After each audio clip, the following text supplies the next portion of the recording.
Bismillahirrahmanirrahim. Elhamdülillah ve salatu ve selamu ala Resulillah. Mehrimdүү, ырайымдуу Аллах Тааланын аты менен баштап жараткан Аллах Таалага мактоолор, пайгамбарыбыз Мухаммад Мустафа саллаллаху алейхи ва салламга салам салаваттар айтып, урматтуу аталар, агалар, бир туугандар, жараткан Аллах Таала жума күнүндө дуа тилектериңиздерди кабыл кылсын. Суукка карабастан, башка кылбастан жаратканга кулчулук кылуу үчүн, дуа кылуу үчүн, тооба кылуу үчүн өзүнүн үйүнө кадам таштап келип отурасыздар. Ар бир кадамдарга жараткан Аллах Таала хасанаттарды, соопторду жазып, билип билбей ушул күнгө чейин кетирген күнөөлөрүбүздү кечирип, күнөөсүз сиздердей болгон таква инсандардын жаннаттан, бейиштен даражасын көтөргөн болсун. Жараткан Аллах Таала бардык тирик махлукаттарды жуп кылып жараткан. Ал жуптардын арасында жуптуктун эң башында турган, алгачкы Аллах Таала жуп кылып жараткан бул мына ошол адам баласы. Жаннатта Адам атабызды жаратып, андан кийин мына ошол Адам атабыздан Хава энебизди жаратып, экөөсүн жуп кылып жашоо берген. Түн менен күн бар, ак менен кара, мына ошол бардык акылдуу менен акылсыз, бардыгын өзүнчө мына ошол кыш менен жай сыяктуу, мына ошол жуп кылып, бири-бирине эриш аркак кылып, анан ошолордун арасынан өзгөчө адам баласыны тукумуласын, көбөйсүн. Кудай Таалага кыяматка чейин мына ошол жер бетинде орун басар болуп кызмат кылсын деген бир таризде адам баласын дагы мына ошол жуп кылып жубайлык менен жараткан. Аллах Таала пенделерди жуу менен жараткандан максат мына ошол үй бүлө куруу, жашоосун жанакындай өзгөлөргө пайдалуу кылыш үчүн, жана ошондой эле адамдарды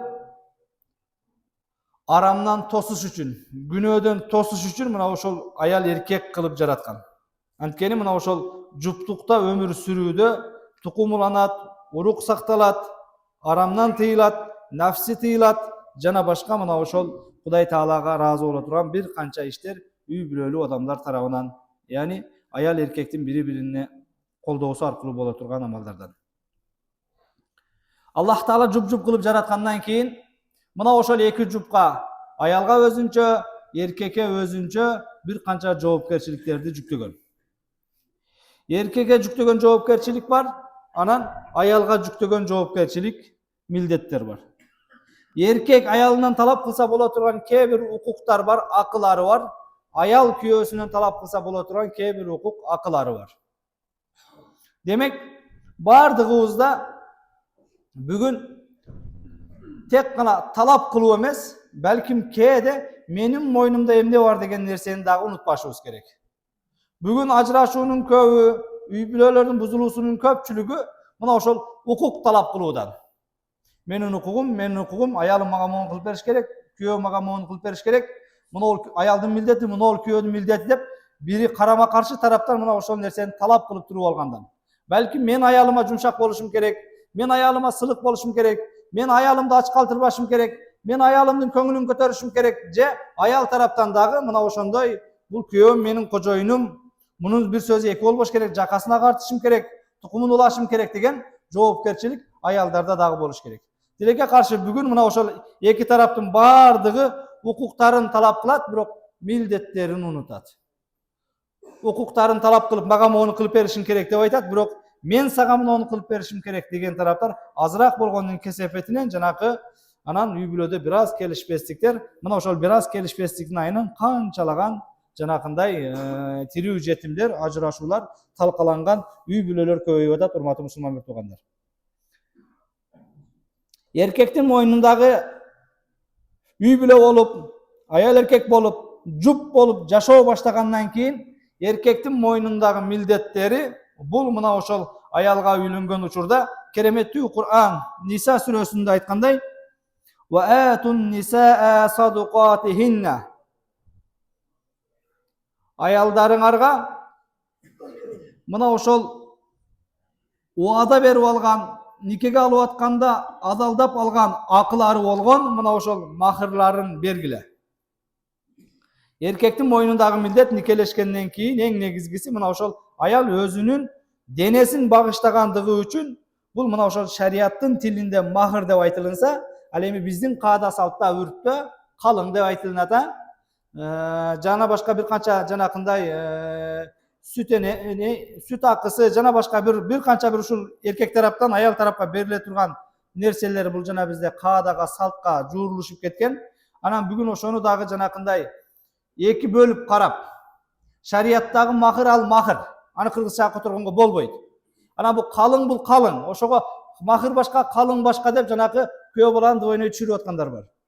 Андай эмес. Ошо сүт акы деп береби, жанакындай сепке деп береби, койго деп береби, тойго деп береби, ЗАГС көйнөгүңө деп береби, ошонун бардыгы махыр. Махырдын бардыгы калың, калыңдын бардыгы махыр, экөө бир эле сөз. Ажыратып карабайлы, жана күйөө балдарды двойной түшүрбөйлү. Бул сүт акы экен, башка экен, шариятта махыр деген нерсе бар экен депчи.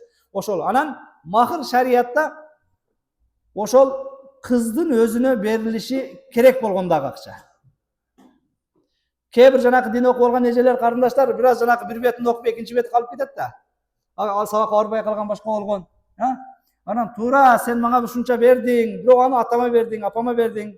Апам ага эле кайра өзүңө диван алып келди, сеп алып келди, килем алып келди, көрпө төшөк алып келди, жана башка алып келди, бирок бу чото мен бир китепти окудум эдем. Кыздын колуна берилиш керек деген жери бар эле, эми кайрадан мен өзүмө бер дегендер дагы бар. Бизде мына ошол үрп адат, каада салт, шарият болуп берет, эгер ошол шариятка дал келип атса, шарияттын эрежелерине түшсө. Эгер шарияттын эрежелерине түшпөгөндө жана каада салт боло турган болсо, аны жок кылабыз. Кыскасы, каада салт шарияттын эрежесинен чыкпаса, ошол шарият. Каада салт шарият эрежелерине дал келсе, ошол шарият. Кайсыл жерде карама каршы келип кала турган болсо, анда шариятты кармайбыз да, каада салтты мусорго ыргытабыз. Бардык эле каада салт шарият деген сөз эмес. Бардык эле каада салтты сакташ керек деген сөз эмес. Кээ бир туура эмес каада салттар, үрп адаттар бар, аларды жокко чыгарабыз.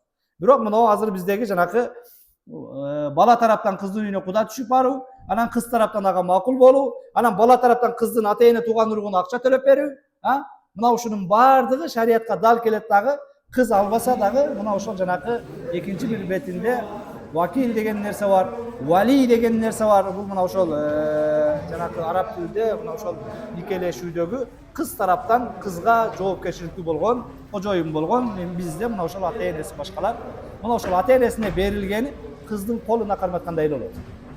Анткени бизде адатта кыздар уялып, ошол атасы эмне десе деп, жанакы бир эле нерсеге укугу бар, макул апа ушул балага тие берем деши мүмкүн, бирок буга тием, бирок эми калыңды өзүмө берсин, башканы өзүмө берсин, махырды мага алып келсин деген нерсени биздин кыздар айта албайт. Аны мына ошол ата-энелер алып аткандагысы, кыз ата-энесине 100% өзүнүн укугун берип аткандагысы. Ата сиз менин атымдан договор кылың дагы, калың ала бериң, махыр ала бериң деп аткандагысы. Анан жанакы, бирок жанакы ошол мен ата-энеме баш ийбеймин, ата-энемди укпаймын, только өзүм менен эсептешкиле, менин калыңым мынча болуш керек, анан ошол акчаны мен өзүмө алып келбер деген болсо, ага акысы бар.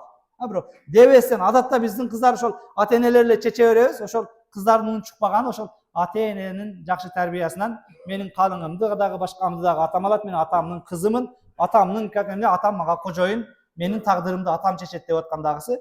Мындай учурда дагы ошону туура түшүнүп, жана күйөө балдарды двойной түшүрбөш керек. Атаңа бергенмин, ошол сага бергенимдей эле, өзүң атаңды эмне кылгансың? Атам чечет дегенсиң, апам чечет дегенсиң деп туруп, жана күйөө балдар кутулуп кетсе болот. Анткени жана кээ бир жанакы шустраялар двойной түшүрбөсүн. Атама бергениң өтпөйт экен, эми мага отдельный бер депчи. Андай эмес. Атасына бергенибиз, ошо кыздын өзүнө бергенибиз.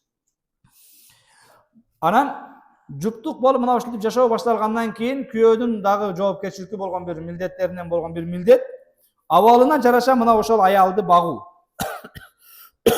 Бай болсо байдай багуу, кедей болсо кедейдей багуу.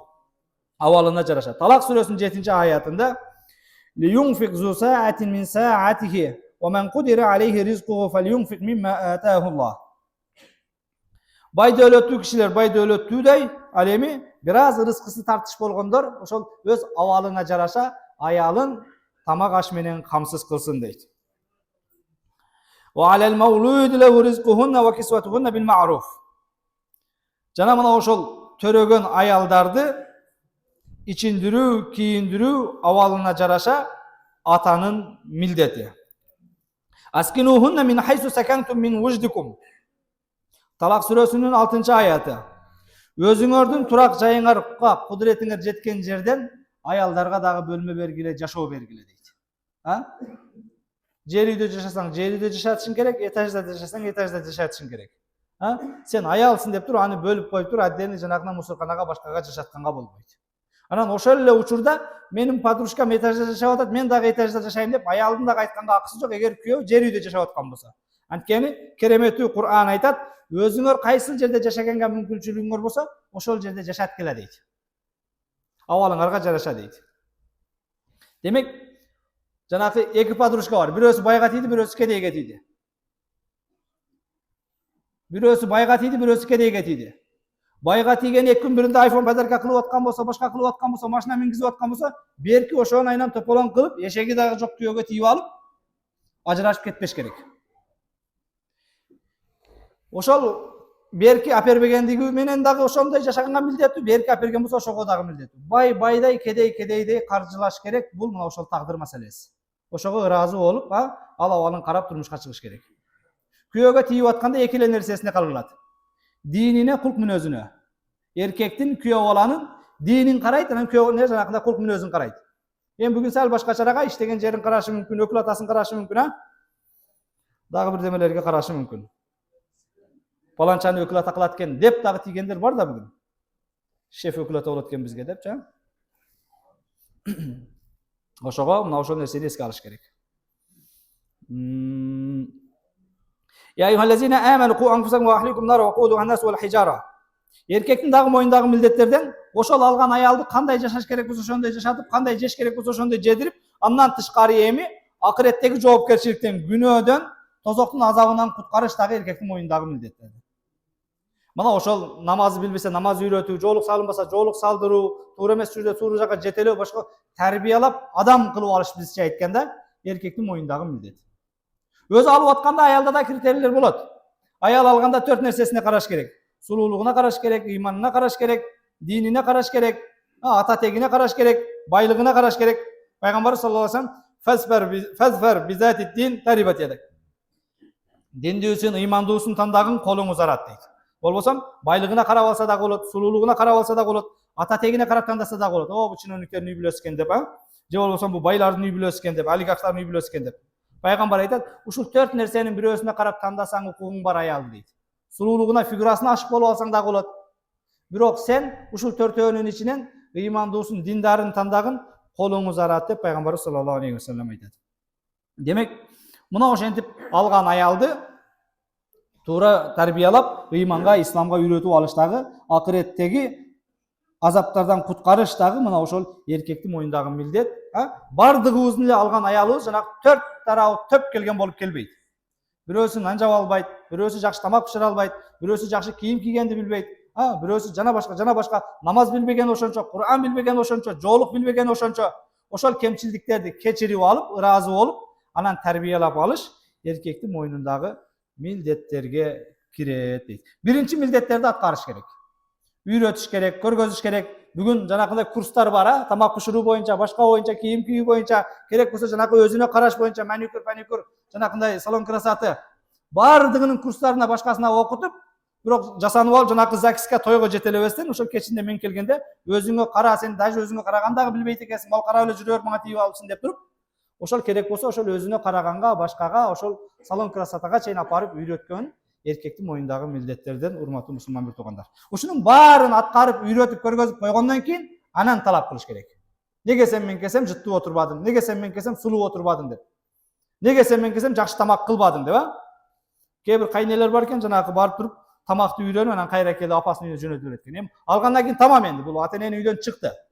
Алгандан кийин эми курска апарып, поварлыкка, башкага апарып өзүң үйрөтүп алышың керек. Тамак кылганды, башканы бүт бардыгын. Алган аялга адилеттүүлүк менен, сылыктык менен мамиле кылыш керек. Бул дагы мына ошол Кур'андын койгон талаптарынан. Анан бүгүнкү күндө бизде коомдогу эң чоң көйгөйлөрдөн болгон бир көйгөй эркектердин милдеттери аялдардын алдындагы 4 айдан ашык таштап кетпөө. Жана бүгүн бардыгыбыз кээ бирибиз жакшы көрүп, кээ бирибиз жаман көрүп аткан дааватта 4 айлык деген нерсе бар. Мына ошол 4 айлык асмандан алынган эмес. 4 айдан кийин аялына келип калсын деп, болсо ошону 5 ай кылып койсо, 6 ай кылып койсо болот эле.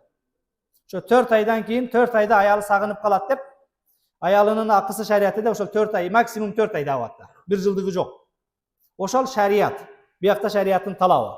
Demek davatta 4 ayga ketkende kelip atabı. Demek Moskvaga ketkende, Европага ketkende, Amerikaga ketkende dagı 4 ayda bir kelip ayaldın janagı tündөгү, töşөктөгү akıсын beriş erkektin moynundağı mildet.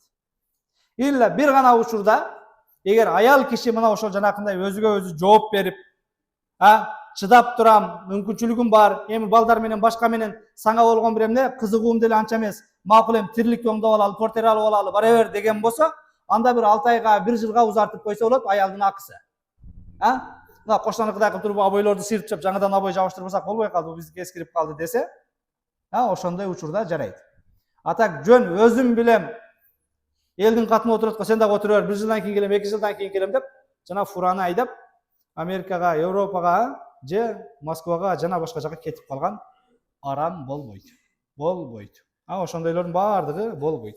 Bir гана учурда жарайт, эгер аял ошол эмнени укукту берсе, уруксатты берсе, аялга печат кол койдуруп алыш керек.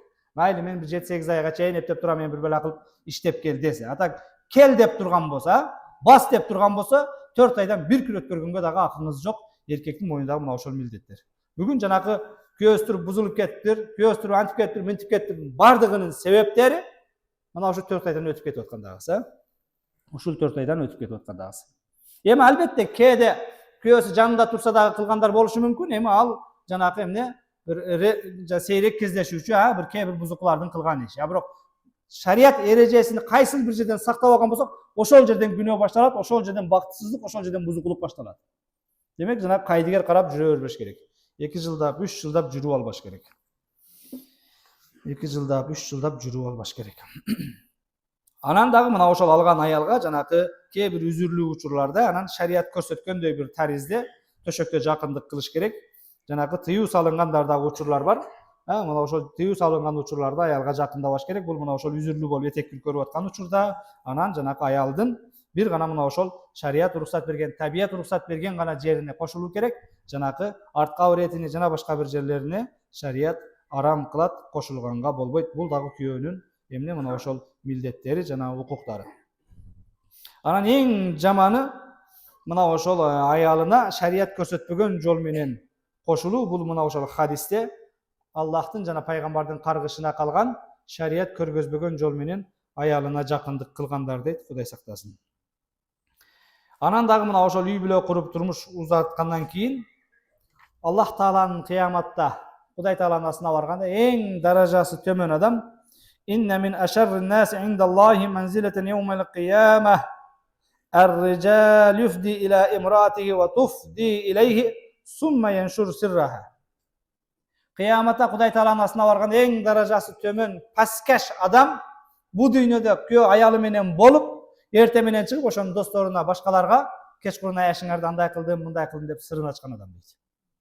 Эң кыяматтагы даражасы төмөн паскаштынан паскаштар жана кончунуйлар тургула дегенде мына ошол аялы менен болуп ошонун сырын ачкандар дейт. Бул бүгүн кээ бир достор мактанат экен. Биз мынтип кылабыз, биз тигинтип кылабыз деп приемдорун айтып.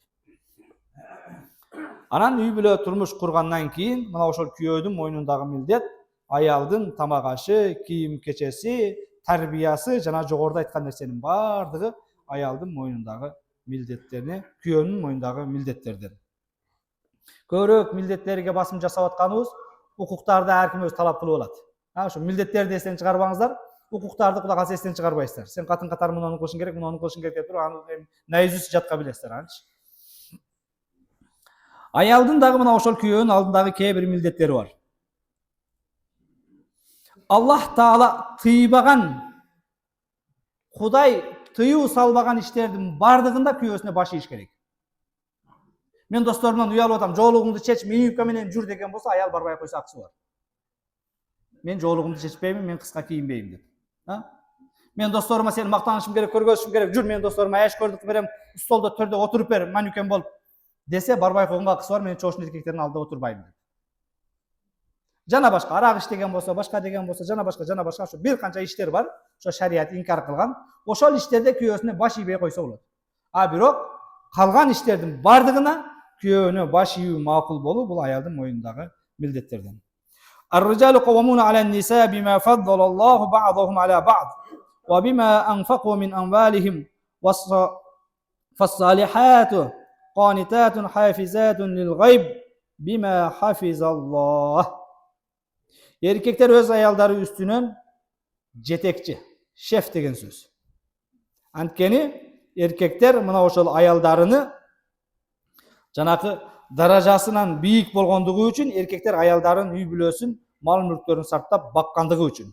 Демек, Аллахка кулчулук кылып ага жана эрлерине баш ийип, алар жокто Аллах сакта деген, күйөөсү сакта деген намысыны, уятыны, мал мүлкүнү, мына ошол үйдөгү аялдарга тийиштүү болгон буюмдардын бардыгын сакташ аялдын мойнундагы милдеттерден.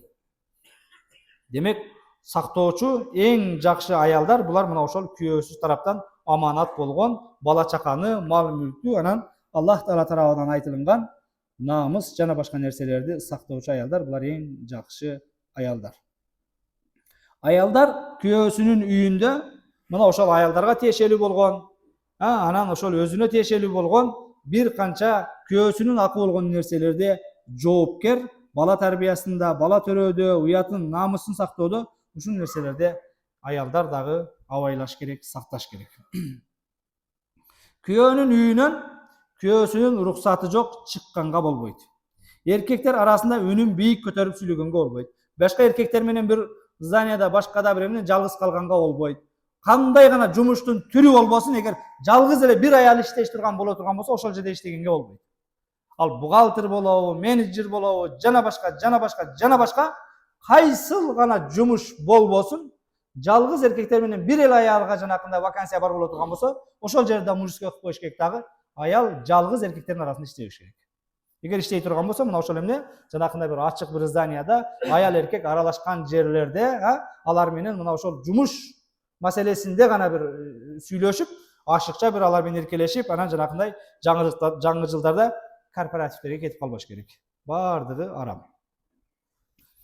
قل للمؤمنات يغضضن من أبصارهن ويحفظن فروجهن ولا يبدين زينتهن إلا ما ظهر منها. Muhammed Nur suresi 31. ayet. İmandуу аялдарга айткын, көздөрүн сакташсын. Өздөрүн эркектерден алыс тутsun. Аллах Таала тарабынан берилген мына ошол намыстарын, уяттуу жерлерин сактасын. Өздөрүнүн чырайын, сулуулугун, фигурасын жашырып чоочундарга көрсөтпөсүн. Илля ма захара минха. Мына ошол тышкы пальтосу болобу, куткасы болобу, көйнөгү болобу, мына ошол тышкы кийими менен бир эмне мамиледе башкада эмне бир көрсөтүш керек болсо, мына ошондойдо бир көчөгө чыкканда башкада болот. Атак жөн маалда мына ошол эмне ички сулуулугун башкасын көргөзбөш керек, билдирбеш керек.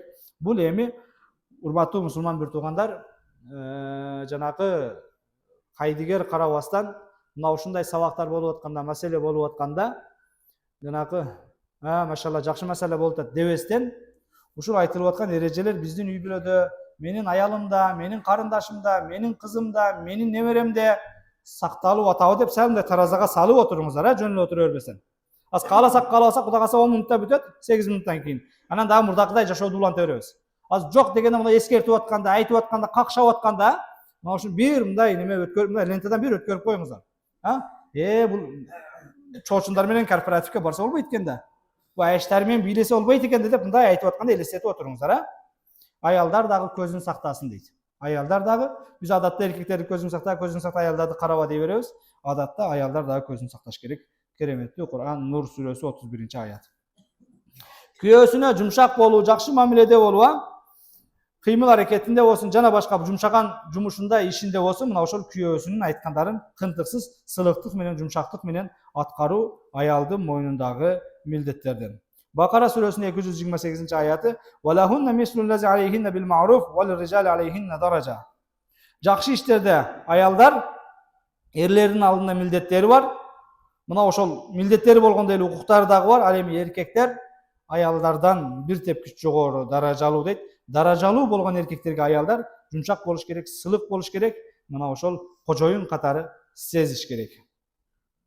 Анан эң негизгиси мына ошол эгерде мына ошол күйөө каалап калган учурда жанакы биз айткан жогорудагы эр катын ортосундагы жанакы төшөк маселесинде мына ошол шарият тыйган бир эрежелер эле болбосо, эч бир учурда аялдын отказ кылганга күйөөсүнө каршылык көрсөткөнгө акысы жок. Бул мына ошол Аллах Таала тарабынан бир каргышка калган амалдардан. Эмне үчүн Аллах Таала тарабынан каргышка калды десе, анткени эркек алсыз, анан бул жанакы мына ошол организм талап кылган учурда эгер аял отказ берсе, башка берсе, шарият аялды каргап атат, башка кылып атат. Анткени эркек мына ошол эмне мындан дагы жаман болгон башка бир арам иштерге кетип калбоосу үчүн ошол жанакы эркек качан каалаган учурда аял ошол маарда мына ошол төшөк менен камсыздап бериш керек. Бул мына ошол эркекти арамдан, күнөөдөн, зынадан тосууга эң бир чоң эмне жанакындай калкан. Анткени мына ошол адал никелешүү, турмуш куруудун өзү негизги максаты эң биринчиси бул мына ошол урукту таза кармоо болсо, экинчиси адал нике менен мына ошол өзүнүн муктаждыгын бүтүрүү, анан мына ошол зынадан башкадан тосулуу үчүн адам никелешет. Анан мына ошол маселелерди айтканда кээде эжелер, карындаштар жанакындай укугум жана башкам дей бербеш керек. Анткени ислам дини кайсыл эрежелерди, кайсыл укуктарды аялга берген болсо, ошол өзү аялдын бактылуу болушуна жетиштүү. Кайсыл нерседен тыйган болсо, ошого тыйылган болсо, ошол дагы аял затынын бир эмне жашоосуна, турмушуна бир оору алып келбейт. Анткени биз мына ошол дайым маселе айтканда башкада мына ошол ислам эрежесине, ыйманга, Кур'анга, хадиске таянып айтабыз. Кур'ан, хадис бизге бул аял затынын кандай кордолгондугун дагы баяндап, ошол эле учурда ыйман келгенден кийин, ислам келген, пайгамбар келгенден кийин мусулманчылык бул аялдардын даражасын канчалык көтөргөнүн айтат. Бүгүн жанакы көрбөгөндүн көргөнү курсун деп, жанакындай аздектеген сайын, аяган сайын, көңүлүнө караган сайын кээде жанакындай күйөөсүнө кожоюн болуп алган, күйөөсүн эшек кылып минип алгандагы эжелер, карындаштар бар. Мына ошол нерсе жакшы эмес. Тарыхка назар сала турган болсок, мына ошол жахилия доорунда, караңгылык доорунда мусулманчылык, ислам келе пайгамбар болгонго чейин аялдардын көрбөгөн кордугу калган эмес, бир буюмчалыктагы баасы болгон эмес. Кереметтүү Кур'ан мына Нахл сүрөсүнүн 58-аятына: "Ва иза бушира ахадухум бил унса залла важху мусваддан ва хува казим." Жахилиятта ошол пайгамбардын доорунда араптарга балалуу болгон, кыздуу болгон учурда жарыяласа, алар ачууланган абалда жүздөрү кызарып, жактырбай кабыл алышат эле, кыздуу болдум десе дейт. Ошого бул мына ошол кыздуу болдум десе кубанбаган, жек көргөн, намыстанган, бир аз ачууланып, анча-мынчалар ичип кетип, жана жеңелер тургандар бар. 4 метр туудуң, 5 метр кыз туудуң депчи. Бул мына жахилияттагы, ыйман келе элек, ислам келе элек учурдагы адамдардын амалдарынан, бул бизге жарашпаган амалдардан. Wa izal mawudatu su'ilat bi ayyi dhanbin qutilat.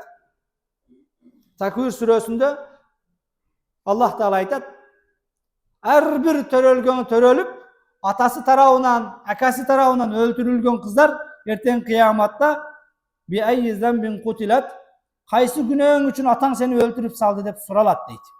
Жахилиятта өзүнүн кызын өзү тирүүлөй көмгөн учурлар болгон.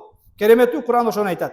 Ал кыздан биз кыяматта сурайбыз дейт. Ал кыздан сурайбыз дегени кызды өлтүргөндөрдөн сурайбыз деген мааниде кереметтүү Кур'ан. Кыздан сураса деле ал билбеймин дейт. Мен 2 жашар болчумун, 3 жашар болчумун, атам өлтүрүп салган дейт. Атасын чакырып, эмне үчүн ушуну өлтүрдүң деп, ва изал мавудату суилат би ayyi dhanbin qutilat. Биз жаңы төрөлгөн наристе кыздардан эмне үчүн өлтүрүлгөндүгүн сурайбыз дейт. Кайс ибн Асим деген сахаба пайгамбар саллаллаху алейхи вассаламга келет дагы. Мен дейт 8 кызымды тирүүлөй көмдүм дейт. Башка бир риваятта 12 кызымды тирүүлөй көмгөм дейт. Аялым 12-ни төрөдү дейт. 12-син көмдүм дейт. Тирүүлөй өлтүрүп салдым дейт. Пайгамбар саллаллаху алейхи вассалам: "Атик ан кулли вахидатин минхунна рaqaba." Ар бириге бирден кул бошотуп кой, кыяматта эми Кудай кечирсин сени дейт. Ар бир кызыңдын ордуна бирден жанагы кулдарды азаттыкка чыгарып, жашоо бергин, Кудайым сенин күнөөңдү кечирсин деди. Пайгамбар саллаллаху алейхи вассаламга жанына бир киши келди. Ал келди дагы мына ошол насиренасы жок турат эле пайгамбарыбыз: "Сага не болду?" деди. "Не маанайың жок?" деди. "Насирена жок" деди.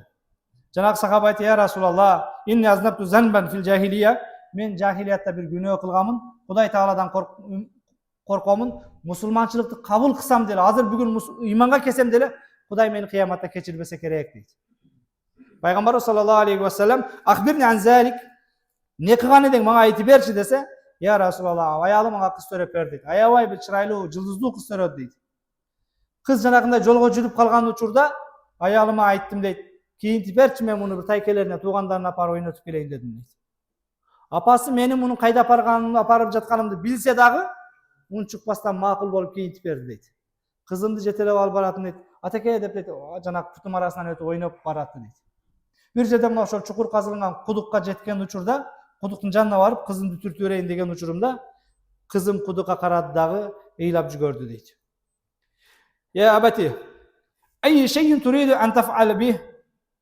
Атакем, мени азыр бул жерде эмне бирдеме кылгың келип атабы деп ыйлап жүгөрдү дейт. Бир аз мээримим кармап кетти дагы дейт, бирок дагы эле жанагы намыс, кыздуу болдуң деген арабтардын сөзү, жана эл эмне дейт деп жашап атпайсызбы бүгүн, а? Элге уят деп ар бала кылып атпайсыздарбы? Мана ошол элге уят деп, элдин сөзүнөн коркуп, дагы бир экинчи немени коюп түртөйүн десем, я абати, ла тудай аманата умми. Апамдын аманатына кыянат кылбачы деди дейт. Апам байкуш аманат кылып берди, сен тууганын алып барам дедиң, башка дедиң, мени өлтүрбөчү деди дейт. Шайтан васваса кылып, жок кыл, уят болосуң, шарманда болосуң, түртүп бер деген васвасасы үстүн кеп кетти дагы, жанагы кудукка түртүп бердим дейт. Кудуктун ичинен я абати каталтани, я абати каталтани. Атаке мени өлтүрдүң, атаке мени өлтүрдүң деп кыйкырды дейт. Кетип калсам кимдир бирөө куткарып калабы деп дейт. Добушу чыкпай калганга чейин ошол жерде олтуруп турдум дейт. Пайгамбар саллаллаху алейхи ва саллям ыйлап өзүнө келгенден кийин лау умирту ан уақиба ахадан бима фа'ала фил жахилия ла aqabtuka. Эгер мусулманчылык келгенге чейин, ыйман келгенге чейин, эскертүү келгенге чейин кимдир бирөөдү жазалаш керек болгондо биринчи очурда сени жазаламакмын, сени өлтүрмөкмүн деди пайгамбарыбыз. Аттиңай сенин кылган ишиң мусулман боло элегиңде болот. Агар мусулман болуп туруп ушул ишти кылсаң, көрөрүңдү көргөзөт элем. Аллах таала тарабынан мусулманчылыкка чейин кылган күнөөлөргө жоопкерчилик жок деди. Агар Аллах таала мага жахилиятта кылган бир жаман иштери үчүн кээ бирлерди жазалап кой дегенде, биринчи сенен баштамакмын деп пайгамбарыбыз ыйлап анан өзүнө келди дейт. Ошого бүгүнкү жана биздин кээ бир эже карындаштар, башкалар туура түшүндүрүшүбүзгө, айтышыбыз, дешибиз керек. Бул ыйман, ислам, мусулманчылык бүгүн жолу корон деп аткан болсо, намаз оку деп аткан, узун кийин деп аткан болсо, күйөөңө баш ий деп аткан болсо, жакасын агарт деп аткан болсо, тамагын кылып бер деп аткан болсо, күйөөң менен бирата жанакындай айтышпа деп аткан болсо, күйөөңө кожоюн болуп алба деп аткан болсо, эркектердин бир эле апасы бар, ал төрөгөн апасы. Жана экинчисини мына ошол жанагы кызды турмушка узатып атканда, күйөө баланын өзүнүн апасы бар. Кызым, сен катын болгон, апа болуп албагын, өзүң төрөсөң ошолорго апалык кыласың деп туруп эскертип, эрге бериш биз акалардын, аталардын дагы мойнундагы милдет. Субхан раббика раббил иzzati амма ясифун ва саламун алал мурсалин алхамдулиллахи раббил аламин. Жараткан Аллах таала иман исламда баарыбыздын кадамдарыбызды бекем кылсын, билип билбей кылган күнөөлөрүбүздү кечирсин. Жараткан Аллах таала бактылуу үй бүлөлөрдүн катарын толуктаганда ар бирибиздин уул кыздарыбызга, бала чакабызга насип кылсын. Аллах таала мына ошол күйөөлөрдү күйөөдөй, аялдарды аялдай болуп өз укуктарын, милдеттерин так аткарганды насип кылсын. Кыяматта мына ошол бактылуулардын катарында Хадиша энебиз менен, Айша энебиз менен, пайгамбардын аялдары менен, Фатима энебиз менен чогуу тирилебиз деген апалар, эжелер, карындаштар бүгүн күйөөлөрүн урматтап, сыйлап, бактылуу үй бүлөлөрүнүн катарын толукташын Аллах таала насип кылсын. Мына ошол аялдарга кыянат кылбастан, ыйлатпастан, сыздатпастан, кордобостон, зордобостон жоопкерчиликтүү күйөө болгонду, ата болгонду баардыгыбызга насип кылсын. Амин. Аллаху акбар. Азанда айтылы.